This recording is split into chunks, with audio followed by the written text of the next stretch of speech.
Hello, everyone. Welcome to the fourth Office for Women Empower Hour. This topic today is going to be women's health prevention for longevity. We have learned over the past four Empower Hours that we get a lot of people in the first 2 minutes, so we're going to give a little grace period so that nobody misses the gems of wisdom that we have from our Health Commissioner, Dr. Sherlita Amler. We're very delighted to have her here. We have so many things to talk about, so I'm just going to ask people to please put in your questions as we go along. We will try to get to them, but if we cannot, we will get the answers and send those out a little bit later, because Dr. Amler is an expert at public health and a wealth of information. So as we begin, Dr. Amler and I were talking right when we were getting ready for this, and I remarked that your whole career almost has been, or a big chunk of your career has been in public health, and I'm curious about why that draws you so much. Well, my initial foray into medicine after I graduated medical school, I did residency in pediatrics. Yeah. And pediatrics is really all about preventing disease, because children are essentially healthy, and you want to keep them that way. So a lot of education to parents and just really all about prevention. And then my second daughter was actually born with a birth defect. She has spina bifida, and so it was hard being in private practice. And at that point, I went to the CDC as a CDC physician, where I also did preventative medicine. And then my husband, who is also a CDC doctor, was transferred here to New York by the Surgeon General. And I was lucky enough to get a job first in Putnam County as the Commissioner of Health there. And then in 2010, I came to Westchester. Yeah. Well, we're so grateful to have you. And before we get into our topics, I just want to say to you that during the pandemic, I was so grateful to have you at the helm. I think that was, in many ways, Westchester County's finest hour, and certainly a lot of that can be attributed to you and your team. What a yeoman's effort. Incredible. You. But I give a lot of credit to the residents of Westchester. We can only provide information. The county executives can only provide information, but we had a population that really took the information they were given and they did the right thing. Yeah. And so I commend our residents for for really getting through it. Yeah, they did. Yeah. They were all strong. I will say that I was exposed very early on, so I talked to someone from the Department of Health every single day those 2 weeks. But also, what a good service, to have someone to really touch base with. And I didn't get COVID then, so that was all good, all to the good. Yeah, I think the scary part was when it first happened and we had no vaccines. And we actually got a traveler from China who came in that we had to quarantine, and back at that point there were no vaccines. And I commend everybody who stepped up to help us with that. But really as I said, I think Westchester can be proud of the effort. Absolutely, I would agree with that 100%. Okay, it seems like we have more attendees, so that's great. We wanted to talk to Dr. Amler about women's health and prevention and how to live your best life as you age for longevity, the maximum longevity, let's say. And we know that, sometimes women kind of deprioritize themselves in our roles as mothers or caretakers of our elderly parents, or even just being in the public in jobs that we have that are caretaker related. So if we want to turn away from that trend, what would you say are the key things that we should start with as women? Well, I think one of the most important thing is screenings. We talked about public health and how public health is all about prevention. So it is always better to prevent disease than have to treat disease. Yeah, sure. And so the key a lot of times is trying to figure out, do I have a problem? Or am I prone to a problem? Do I have a family history? So one thing I would suggest is, while you have older relatives, you want to ask them, what kind of things run in your family history? You know, do you have heart disease in your family history? Do you have diabetes in your family history? Are there any genetic diseases that, you know, you should be aware of, especially if you're someone who's planning to have a family and you haven't started that already? So knowing your family history is a great place to start. Then secondly, I would suggest to people that it's really important for women to know, and for everyone to know, what screening tests should they get? Because again, we want to prevent disease. Right. And if we can't prevent disease, we want to detect it early. So there are a lot of screening tests that people may not even realize they need to do, or, you know, first thing I would start with is your teeth. Believe it or not, because you need 100%. good teeth. A lot of health issues can come from, Right. you know, not taking care of your teeth. So, And it is also true, because I'd heard this recently. I'm a maniac about flossing, but that also your dentist can sometimes see symptoms that happen long before your primary care physician can see it. absolutely, your gum health. They can sometimes see things in your gums that, you know, that they can warn you about and that you might need to discuss with your doctor. So dental, we would suggest that everyone get their teeth cleaned every 1 to 2 years, and that you see a dentist about that, you know, at the same time. And take care of the cavities while they are small. I mean, everybody talks about implants, but believe me, the best thing is to keep the teeth you've got. And you do that by brushing your teeth every day. We have bacteria around our teeth and our gums, and brushing and flossing help relieve some of that, and, you know, just making sure that your teeth are in good shape. So that's the first screening I would recommend to everyone. Easy. Very easy. Second thing that people probably think about only in relationship to their older relatives is cholesterol. Everyone should start screening their cholesterol level. We recommend at age 20 to start with that. Wow. And then to do that every 4 to 6 years. Because if you find out that you've got elevated cholesterol, you can, one, start addressing it by diet, changes in your diet and exercise. But two, there are medications for people who have familial causes of high cholesterol, and you could prevent heart disease. Right. Because believe it or not, the number one killer of women is heart disease.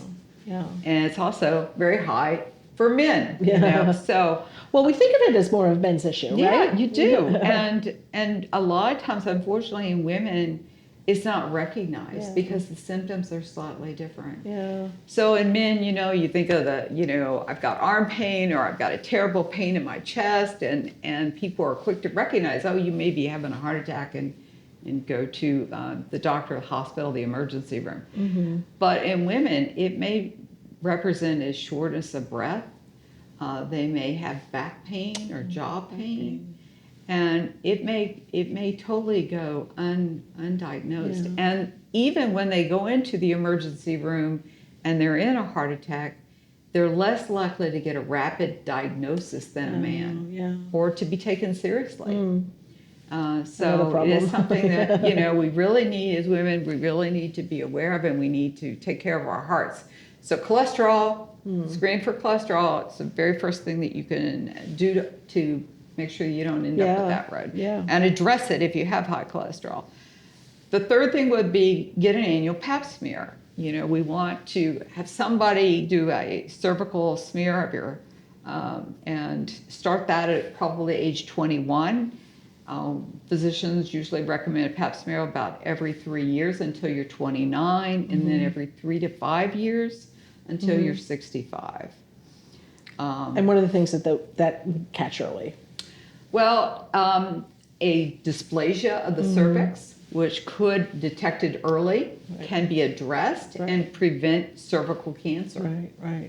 Which, you know, unfortunately does kill. Still kills women. And so, but it's one of those things that when it's found early, easy to take care of. So, just something we need to make sure that women do. Start screening for diabetes. Diabetes, a lot of times people can have type 2 diabetes and not even be aware of it. I mean, we all know, you know, people who have their blood sugar, they end up with type 1, they end up in the hospital, a lot of times children. But Type 2 diabetes, you could walk around with it for a long time and not even know that your blood sugars are, 150, 200. Yeah. And that also impacts heart disease. Sure. So Yeah. you want to know what your blood sugar is. And those screenings should start at age 35 unless you have a family history of type 2 diabetes running in your family, in which case you would want to start those earlier. So this actually brings me to a personal story, which is my niece has type 1 diabetes, but also was not caught early. It was a second school physical where there were high readings. So I think, you are talking about really being an advocate for yourself. And you really do have to, I think, ask a lot of questions, especially because when you get diagnosed, tests back, lay people, you understand them, but but lay people don't understand what they need. Well, I always tell people when you have a doctor's visit, especially, if you're going in for one problem, that problem is going to be top on your mind and you're going to ask your questions around that. But if you're going in for your annual checkup or your pap smear or just a routine visit, people get in there and they get nervous when they get in the doctor's office and they forget their questions. And then they walk out and think, I should have asked about this. I always tell people, write down all of your questions on a piece of paper. And when the doctor comes in, let them know, I have a number of questions that I would like answered before you walk out the door. Right.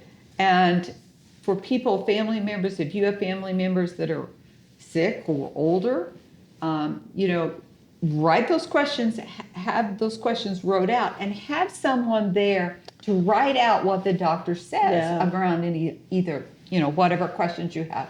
Because so many people, when they leave the doctor's office, they're so nervous that when they get out, they're like, I know he answered or she answered my question, but I can't remember what they said, and I don't remember what I was supposed to do. Yeah. So writing it down will then memorialize what you're supposed to do, if there's further tests you're supposed to get, if there's a special diet you're supposed to have, what are exercises that you need to do. Write those things down. Take the time to write them down. And if you don't feel like you can do it right then, the minute you walk out of the office, start jotting down notes so you don't lose it. Yeah, I think that's really good. So I'm sorry, go back to your preventative. Okay, so the next one would be a mammogram. Mammograms start at age 40 unless there's a genetic history. And if there is, then you want to start, at about the age or before the age that your family member was diagnosed. And you also might want to do the genetic testing to make sure that you don't have a genetic predisposition to breast cancer. Right. I was telling you a story.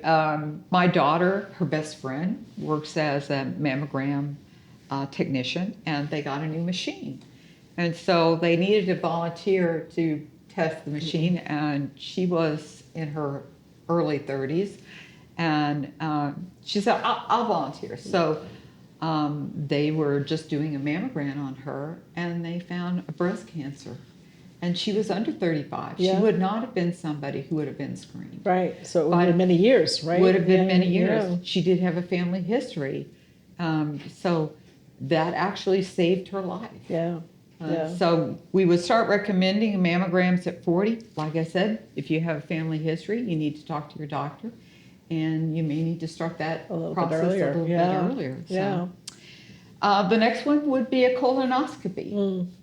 And we say start at 45, but I will tell you that we are seeing colorectal cancer in younger people. We don't know why that is, but people in their 30s. I have a very dear friend whose son was actually in medical school, and he was a fourth-year medical student. He started having rectal bleeding. He thought it was related to a hemorrhoid, or, he just kind of ignored it. And then when he finally did go in, unfortunately, he had stage 4 colorectal cancer. Goodness. He's luckily still alive, but had to have surgery and chemotherapy and radiation. So, if you have a family history, you need to start that earlier, which is important, again, to finding out what your family history is. And And then once this young man was diagnosed, they found out that there was a familial trait. And so then his brother was tested, and other members of the family were tested. Yeah, and they could pass that information on, Very, very valuable information. So those are pretty much the screenings that we would recommend. It seems like a lot, but they're all very important because they're all looking for different things. And again, it all starts with talking to your family. And I feel like, especially for younger women, you can chug along, right? We have the strength to keep going. But honestly, just having this information is so powerful for how you can do the preventative medicine and how you can model good behavior, for your loved ones. I agree. And I think part of the reason that people don't do colonoscopies is the prep. Everybody's afraid of the prep. But I will say that preps have gotten better. So, much easier. Yeah, they're much easier. So if you haven't had a colonoscopy for many years, it's time to have that conversation again. Secondly, for people, it's also, the other barrier is, of course, expense, because it is expensive. And there are some DNA tests now that are take-home that you can do. The difference is that really the colonoscopy is the only one of all of these tests where, pretty much the only one, maybe cervical, but with a colonoscopy, they can find the polyps when they're just, becoming malignant and remove them. And if they remove the polyps, you never have colon cancer. So it's a screening where it can not only detect cancer, it can actually prevent you from ever getting the cancer. That's a big inducement. So that's huge. That is huge. And like I said, now we have these DNA take-home tests. They're not going to have the advantage of being able to tell you have a precancerous polyp. But if you have colorectal cancer, they are the next best thing to have a colonoscopy. And they're much cheaper. And then I think the last thing that I want to mention on this is that we said cost can be a barrier to people getting in.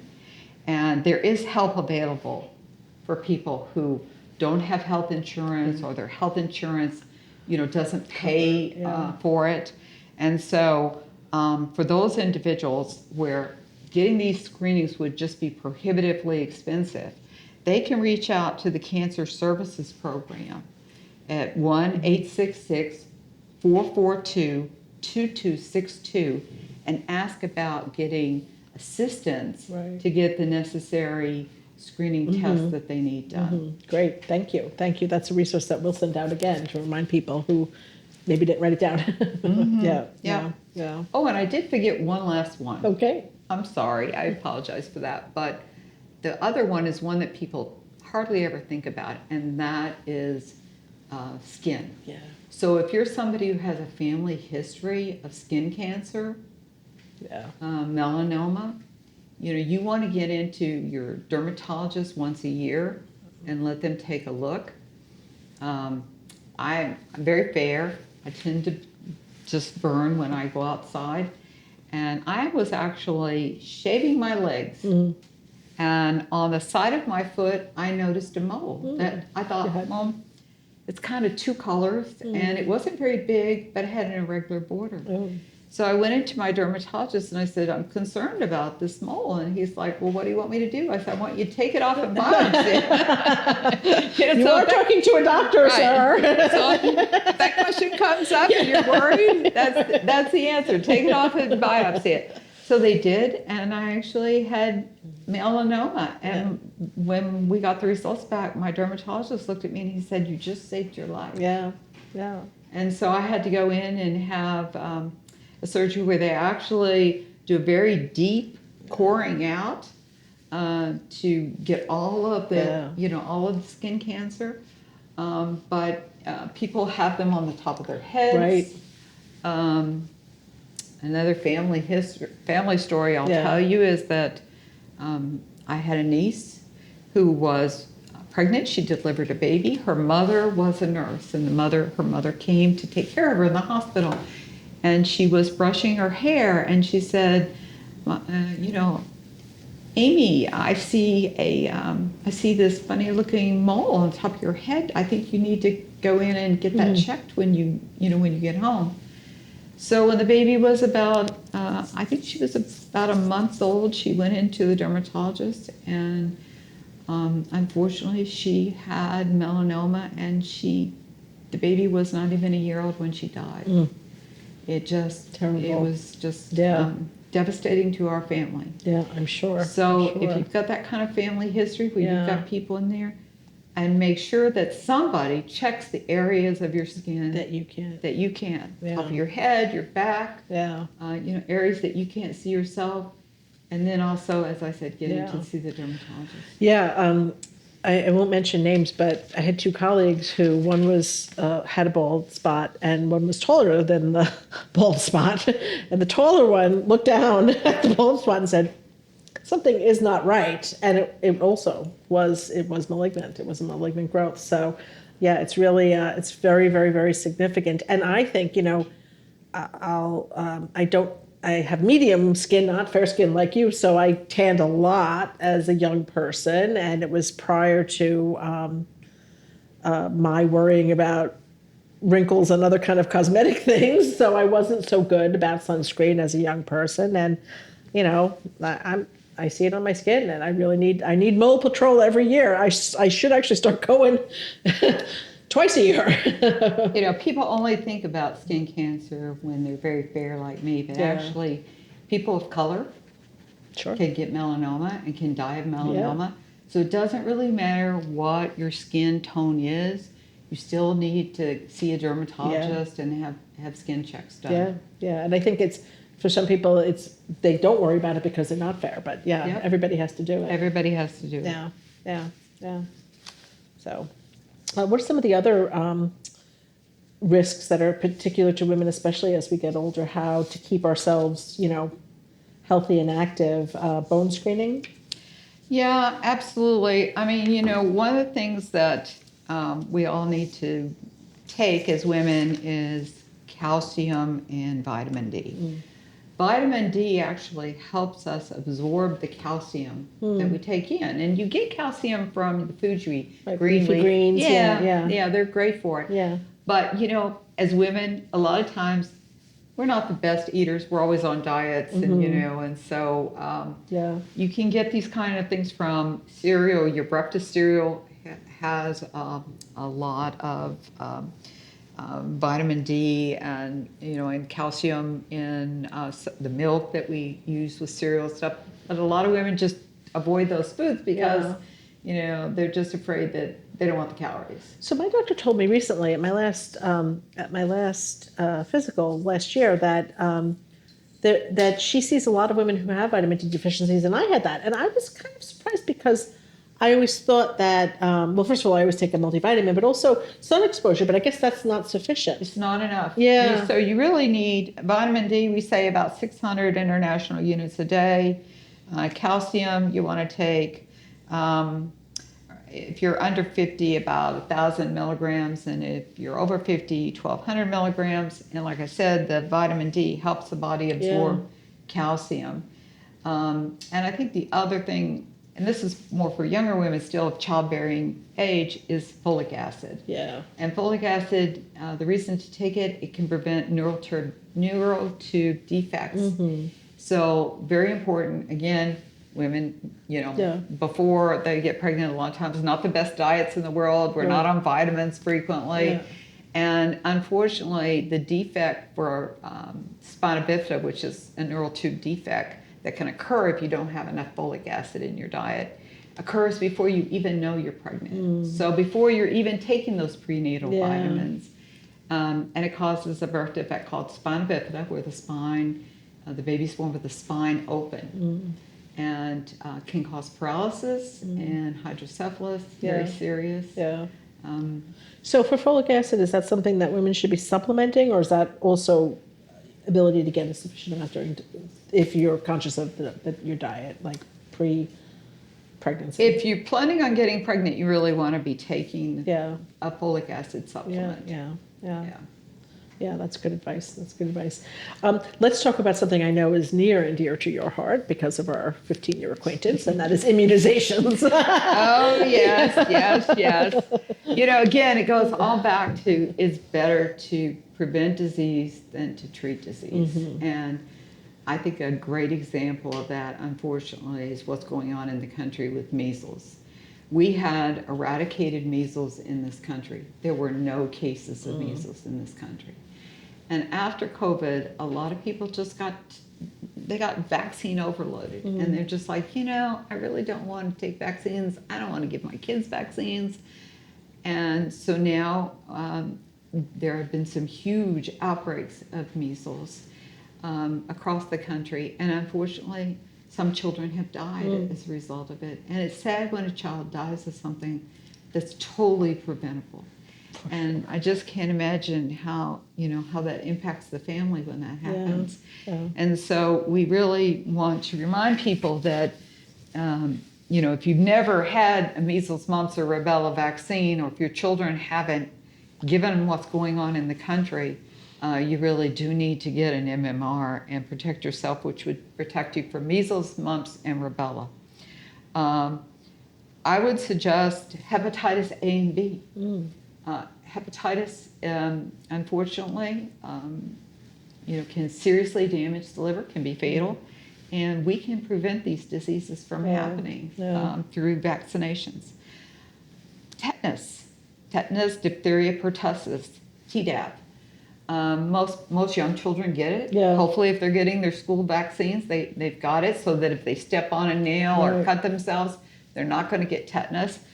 But the part that of that vaccine that gets overlooked is that you and I had this vaccine, I'm sure, and with time, unfortunately, the pertussis part wanes, the protection wanes.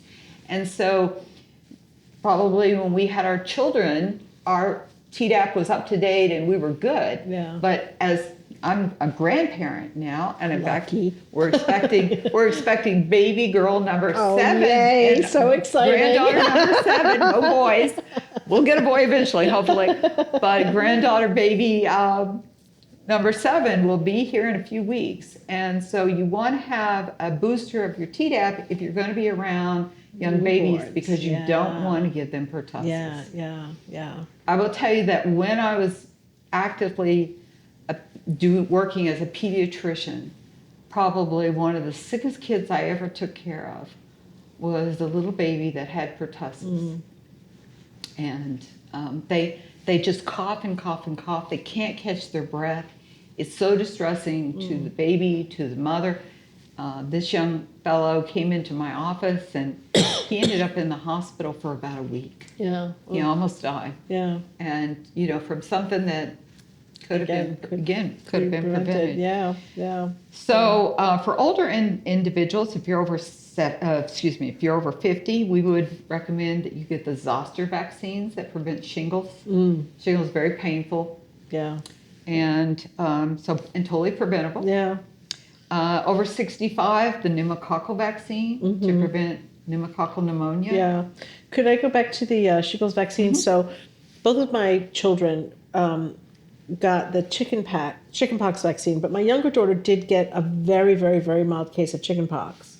So she needs to, as she's older, get the shingles vaccine. Is that correct? So if you've had chickenpox, regardless of the severity. Regardless of whether you had it, how severe it was or not, as an older adult, what happens is just that our immune systems, as we age, are not as strong as they were when we were young. Oh, that makes sense.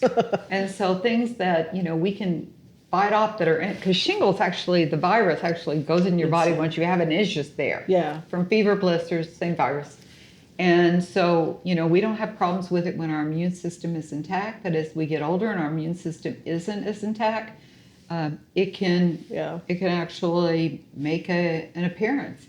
And unfortunately, if you get the virus, an eruption of the virus, a lot of times people will get on their back, their side, but if they rub that and they rub their eye, you can get shingles. You can get shingles in your eye. It can cause blindness. Yeah. So that sounds so painful too. it really is. Or it can just erupt on the face, Yeah. and then impact the eyes. Yeah. Yeah. So. Yeah, and so I know here in the county we offer flu vaccines for our employees. I always take advantage of that. I never used to get the flu vaccine, but then I realized that in public service, we're dealing with people all the time, and why have the flu if you don't need to have the flu? I was surprised this year when I looked at the number of hospitalizations from COVID and the flu. We still see COVID. People still end up in the hospital with COVID. And there is a booster for that, so especially older individuals should definitely take the booster for that. And flu shot. There's actually an organization called Families Fighting Flu. Mm. And the woman who started that lives here in Westchester. Oh, yeah. I became aware of it when I was at the CDC. And their mission is to educate people around the importance of children getting flu shots.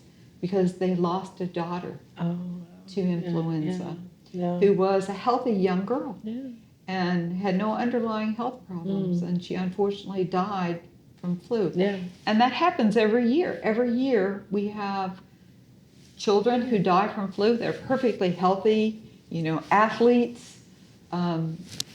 They get it, and for whatever reason, we don't totally understand why. Yeah. It costs them their life. Yeah. And it's so simple to get, and it's so common. I mean, you can get it at most pharmacies now. Yeah. And so I would still recommend that everyone get a flu shot every year. Yeah, yeah. I think that's really important. Let's move on to how you live your life. I know you had some pretty concrete, maybe common sense, but not so common examples of, what's a way to live a healthy life? Because I think we all want to, especially as we get older and as our maybe custodial care requirements lessen because our children are grown up and our parents have passed away, we want to be vital, right? So what do we start doing right away? Exercise, that's like a dirty word for a lot of people. Mm-hmm. And they envision going to a gym and, sweating and working on weights, and, and that is not likely to happen for me. And so when my own doctor said, what are you doing for exercise? I told him, I said, you're not going to believe this, but my daughter actually has a Yorkie who weighs 5 pounds, and Beignet and I walk every day. And so he is my exercise because he must walk. Yeah. So he's actually been the best thing I've ever done for my own health. Yeah. Because we get out and we walk, and I live on a hill. So the down is pretty good. The up is pretty tough. And we'll both be sweating by the time we get to the end of the walk. Yeah. Part of the time I end up carrying him because he'll just lay down the road. So you're doing weight training, 500. So 500 weights. And so we do that. We do that every day. And it doesn't matter what exercise you do. What it matters is it's something that you will consistently do every day. And enjoy. Yeah. So whether that's walking in a park, whether it's taking a run, whether it is going to the gym. Yeah. Some people like to do activities, and so there are aerobic exercises and stuff where people do it in groups. It doesn't really matter as long as you're moving. Yeah. You just have to move. Yeah. Yeah. And sitting in front of a TV won't cut it. Right. So unless you're on the treadmill in front of the TV. In front of the TV. Yes. And I have friends who say, well, I just can't bring myself to get out front of the TV. That's fine. Get a treadmill, put it in front of your TV, walk every day. Do that. Yeah, I find also a daily walk, which I like to do every morning, actually, even before, people who know me maybe would be surprised about this, even before I have coffee, because I do love coffee. But I get outside, and even when the weather is not so nice, I do find that is a huge mood elevator. Huge. And it helps me with my goals of getting 10,000 steps, but also I just feel so much better. The days I don't walk, I really feel it. And I think it works better when you have a partner now. Granted, my partner is not human. He's a dog. It doesn't matter. If you've got if you can find a buddy, furry or not, to because you need that motivation. Yeah. Otherwise, you come home and you think, I'm tired today. I really don't want to do this. Yeah. And then there's more days that you're tired than aren't. Yeah.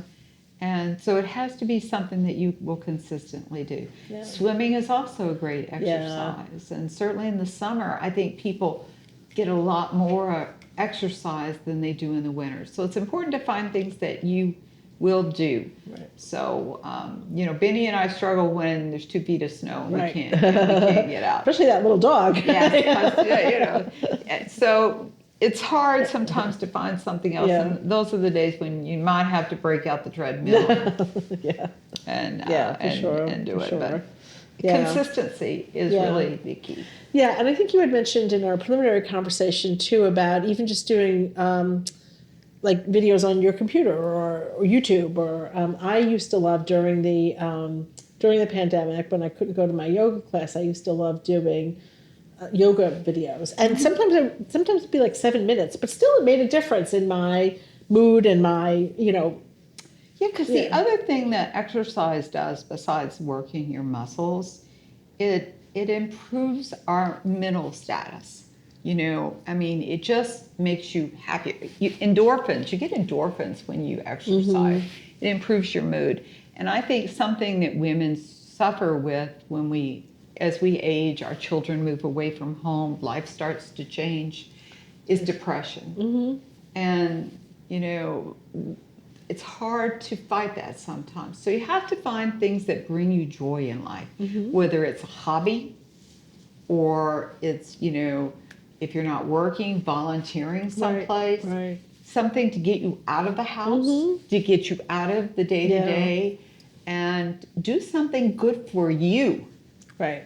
Because women tend to take care of everyone around them. We take care of everybody. Yeah. The person we don't take care of a lot is ourselves. Yeah. And we have to prioritize that, push that up on the list. One of the things I think that was great about living in Westchester too is there's so many opportunities. There's so many opportunities for, as you mentioned, volunteering, being involved in community groups, education, our community college. There's so many things that you could do, any kind of interest that you had, and also, the arts, the parks. There's just a wealth of stuff here, and so there's really the only thing stopping you, and you had mentioned this before, is just like the inertia of not doing it. Yeah, And there's lots of programs. I mean, take up painting. You don't have to be great. Yeah. Nobody says you have to be good at it. All you have to do is enjoy it. Yeah. We had a picnic for work. We brought all our staff down and we had a picnic with the staff. And one of the things that we did as a group exercise are these blocks where you have to pull a block out. And it was big blocks. It wasn't the little ones. Like a big Jenga? Yes, like that. It was giant. And everyone just had such an enjoyable time. We were outdoors. Yeah. In the sun. Yeah. And believe it or not, it was a little bit of exercise with that, because when somebody would do it correctly and the whole thing didn't fall, we were jumping up and down. Mental and physical exercise. But Yeah. Well, I think that also brings, to the point about depression or about emptiness in your life. I think play. Really, really, really underrated how much play impacts our mental health.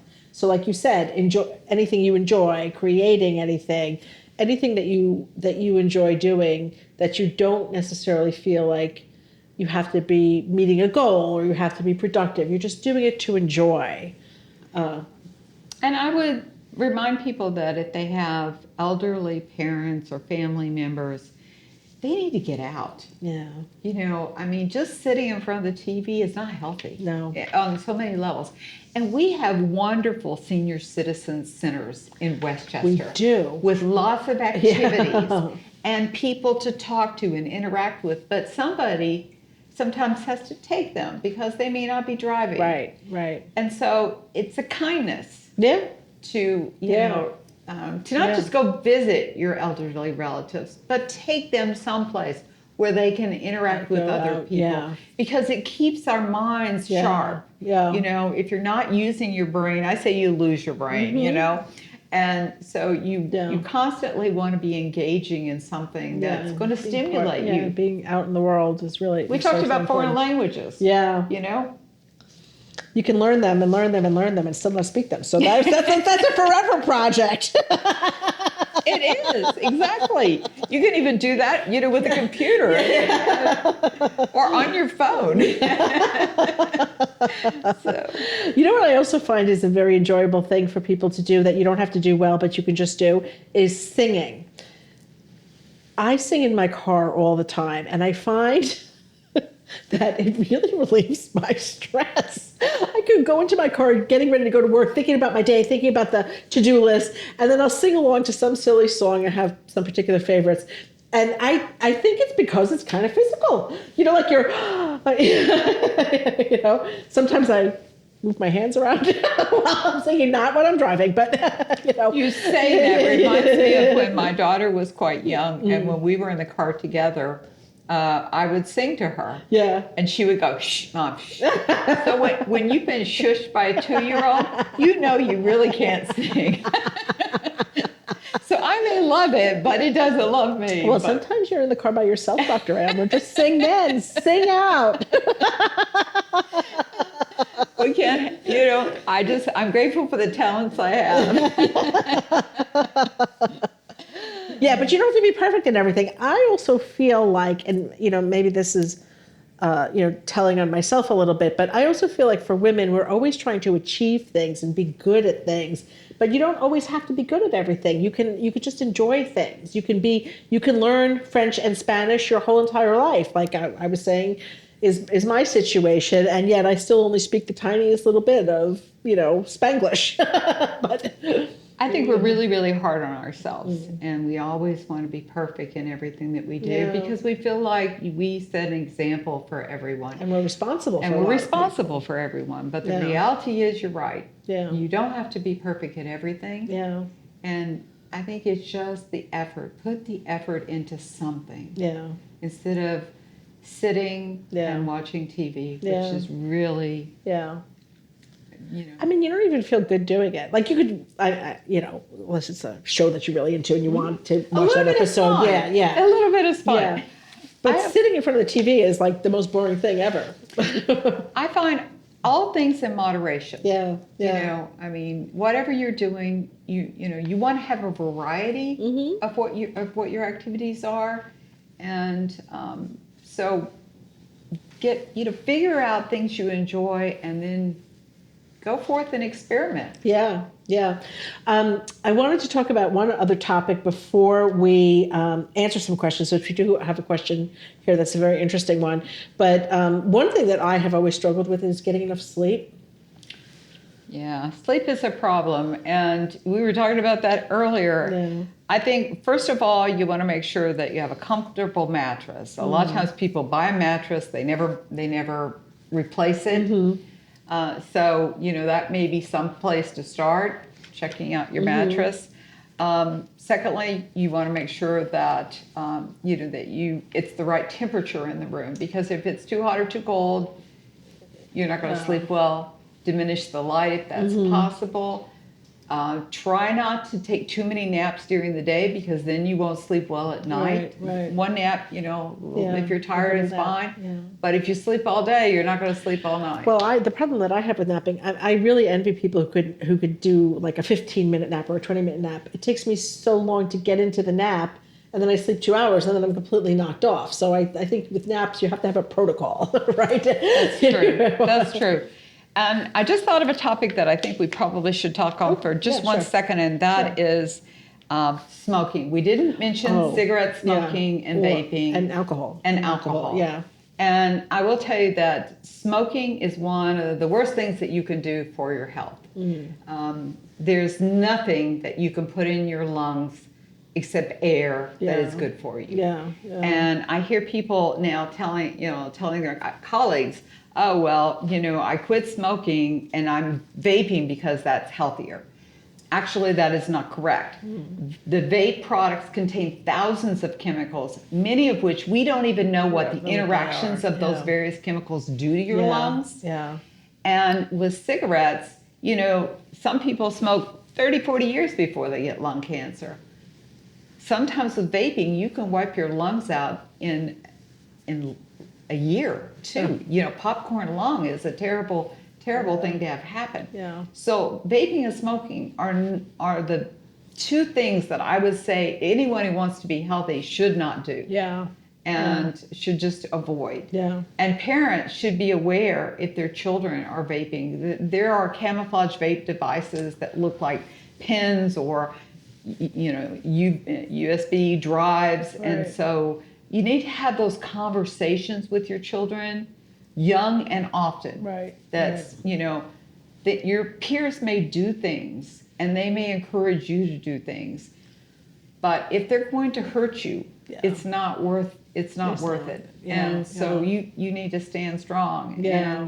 And those conversations really are important. Yeah, I mean, I think that I'm glad to hear that there's a little bit of a reduction in younger students vaping, but I think it's so insidious because, you know, it's not like smoking. Smoking is, in my opinion, a deeply unpleasant activity, right?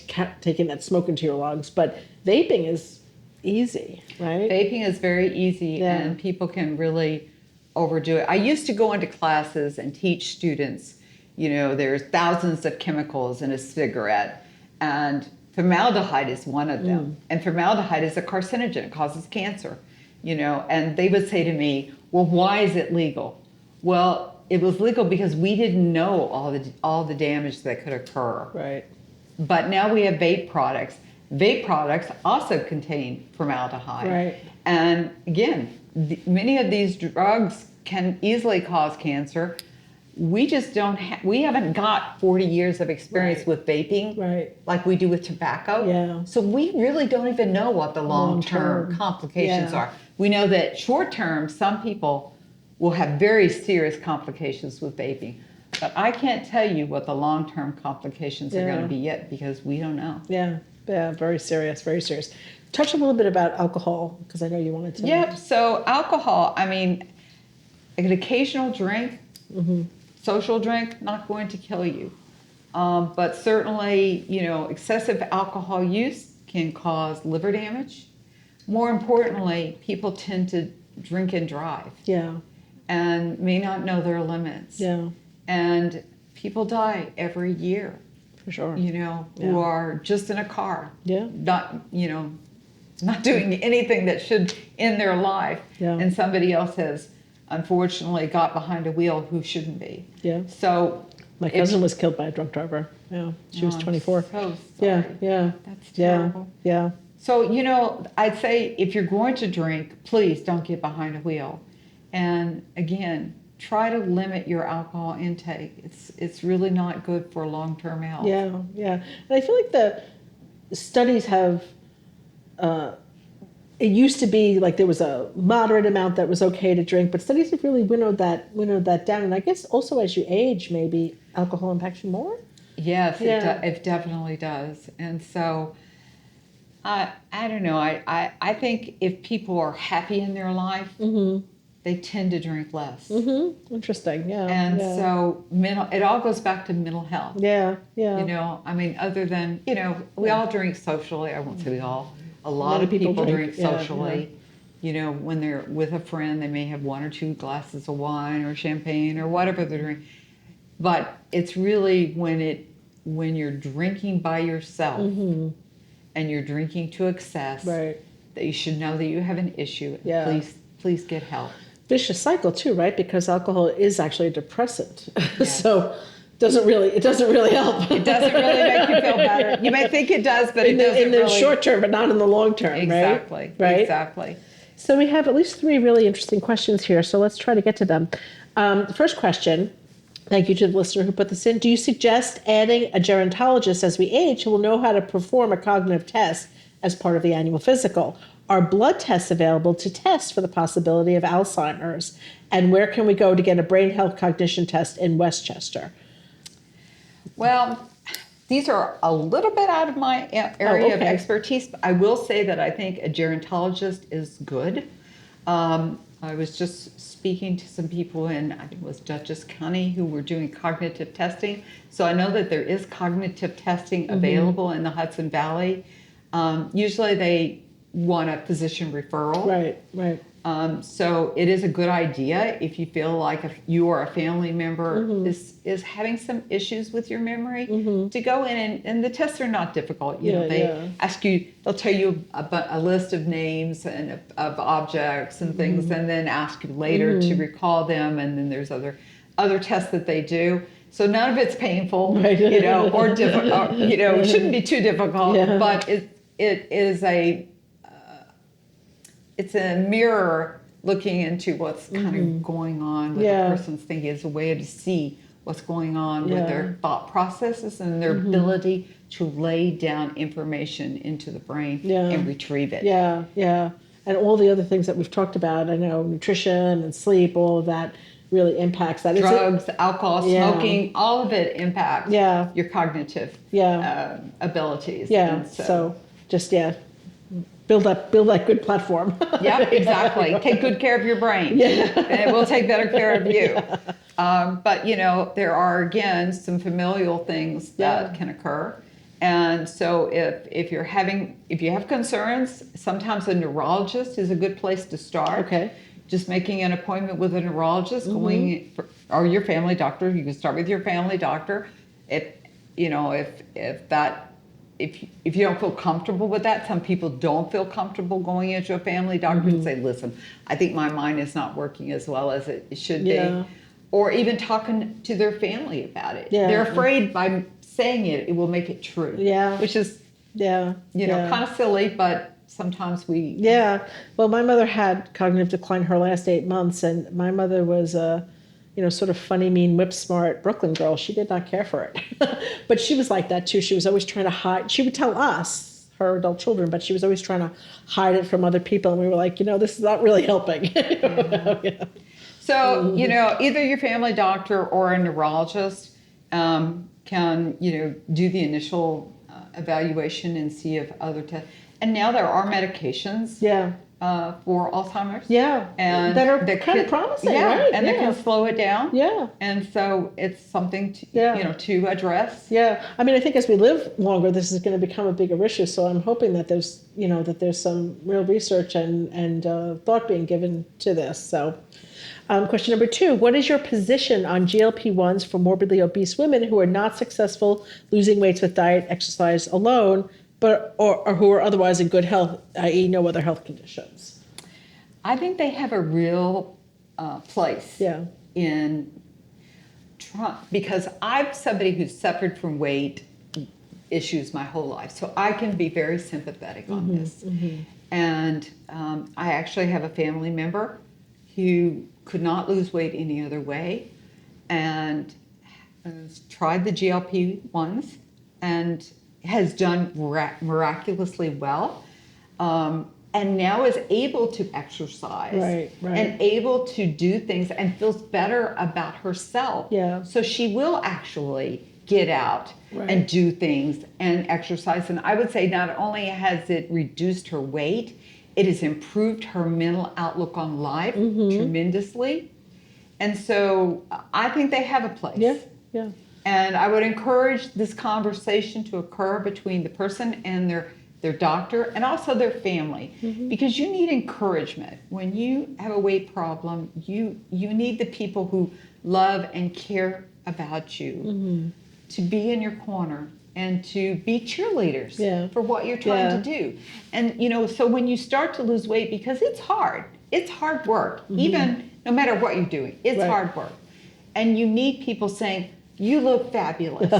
Okay, so what's your goal? How much longer have you got to go? You can do this. And we all need that in these kind of battles. This actually reminds me of something that we didn't really talk about when we were talking about mental health, but that is, I have found to be so true in my life, and I see it.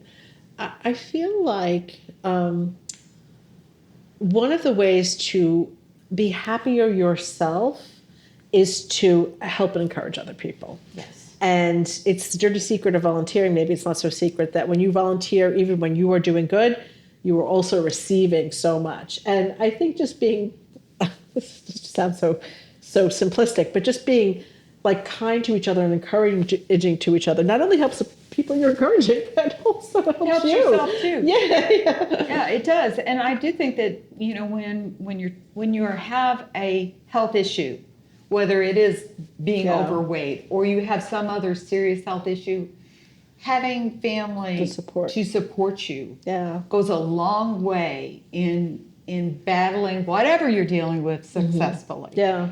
And I think, you know, weight loss, if you've never had a problem with your weight, you can't understand how difficult it is and how demoralizing it can be. Yeah. And just ego damaging. And so I think we should support people who are trying their best. And ultimately, it isn't just that they look better, but they're going to be healthier, they're going to live longer, their mental health is going to improve. So whatever we can do, I think we need to be there for them. Great, thank you. Okay, question 3, can you suggest other ways or natural meds, I guess meaning like non-pharmaceuticals, to fight high cholesterol except for statins? Well, I'm not an expert on natural methods for cholesterol, but what I can say is diet. If you're not going to use the drugs, then sometimes you have to really restrict your diet. Yeah. Because you take these they're chemicals, you know, food is chemicals. Right. It is. Yeah. And so, you know, you have to watch the foods that you're going to eat that are high in cholesterol if you're not willing to take the medications. Right. And you do need to exercise. Yeah. And you do need to follow your cholesterol level, because if what you're doing is not working, you may be forced into it. If my mother-in-law, unfortunately, had very high cholesterol, and she refused to take her medications, and she didn't alter her diet, and she didn't exercise. And it didn't turn out well. Right. Well, I think you said this at the beginning, which is by maintaining your cholesterol, that you can avoid the very negative outcomes. I mean, you don't want to have a stroke. Yeah. You don't want to have heart disease. No. You know, you don't want to die prematurely young if you don't have to. If you don't have to, yeah. There's lots of things in life that we could die from that we can't stop. Right. There are things that we can do. Yeah. And so I feel like we all have an obligation to take the best care of ourselves we can. Absolutely. Not just for us, but for everybody who cares about us. For all of our loved ones, for sure. All right, well, we've had a lot of information. These were really great guidelines. So I think, let me ask you, are there any kind of last words or last reminders? We know, talk to your family about get your health. I would say as women, one thing we didn't talk about is sexual health. And so if you are sexually active, you know, and you have multiple partners, you need to make sure that you are getting routinely checked or screened for gonorrhea and syphilis. We have seen a surge in pregnant women with syphilis, and that can impact the baby, have very negative impact. So we at the health department, we have a clinic. We have a clinic in White Plains. We have a clinic in Yonkers where we provide sexual health screening.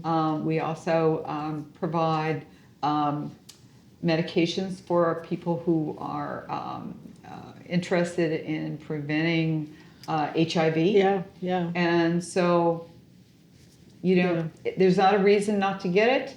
It's free and available. And if you don't feel comfortable doing that, go to your private doctor. Right. There are lots of avenues out there, but it is another screening test that we shouldn't ignore. Great. All right. Well, I think our time is coming to a close. So I want to say thank you so much to Dr. Amler. This has been a wealth of information. We will send out many of the things that we have talked about. But one of the great things about having such a robust and active Department of Health here in Westchester is that there are a lot of resources. And we do free immunizations. And free as well. immunization, so no excuses. No excuses for not keeping your immunization up. Well, thank you. This was such an interesting topic. As you predicted when we began, we could talk for hours about this, but unfortunately we only have 1 hour. So I'm going to thank you again so much. My pleasure. Thank you. Yes, thank you to all of us who are joining us, and stay healthy.